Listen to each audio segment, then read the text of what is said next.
I'm interviewing Ryan Hews, a volunteer of the Bangor Historical Society, and we're here at the grave marked by the GAR 5-star marker and the American flag of Edward Fuller Orff Jr.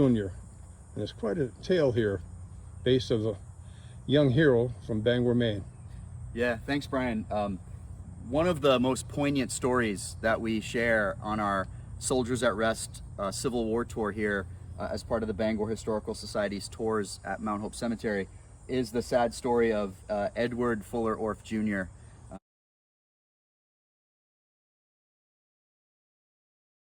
So like most of his contemporaries at the start of the war, Edward was very enthusiastic and patriotic. By all accounts, he was like many of the young men of his age. He was only 18 when the war broke out. He was a member of a gymnasium company that was on Columbia Street here in Bangor. And that entire membership of young men at that gym signed up together. And so they were all placed in Company G of the 2nd Maine. They were excited for this adventure. They were very much stirred by what happened at Fort Sumter, showed their patriotism by enlisting.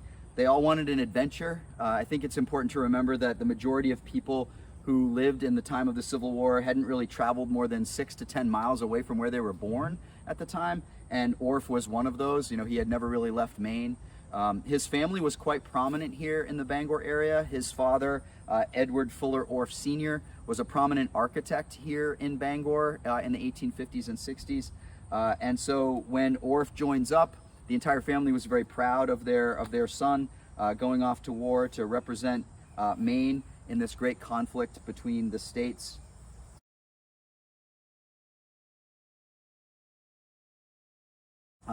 Orff ends up, at the Battle of Bull Run, the first action that the 2nd Maine was to see in the war.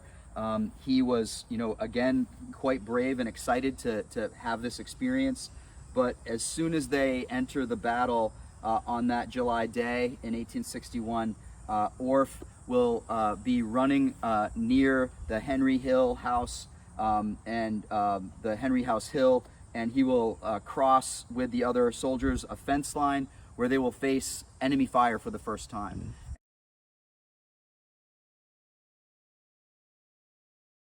And in that enemy fire, Orff will be struck in the abdomen, in the stomach. He'll fall immediately on the field.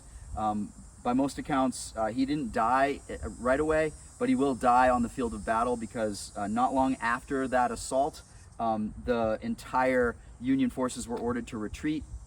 The 2nd Maine is forced to leave behind several of their wounded and injured comrades. There actually will be some pretty brave action that will happen as a result of that, because they also lost their flag in that same attack that killed Orff, and their commander will order them, their colonel will order them to go and sort of ask for volunteers to retrieve that flag, and that will result in the awarding of the Medal of Honor for the men who will go and retrieve that flag. Orff was not retrieved, however, and he did die there on that battlefield in July of 1861.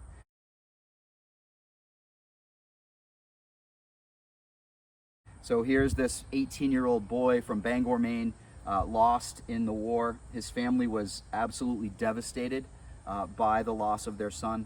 Because of their wealth and the community, they were able to hire a private investigator to go and try to recover and find Orff's body. And so here lies Edward Orff Jr., a casualty of that first big battle of the war.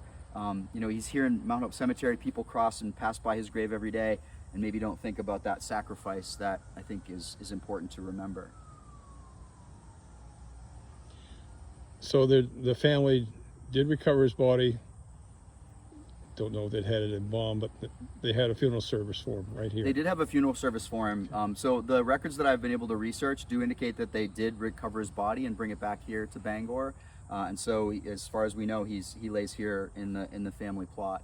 It is interesting to note, though, that they chose a stone very similar to the stones you'd see at Arlington National Cemetery. It's sort of a military white stone.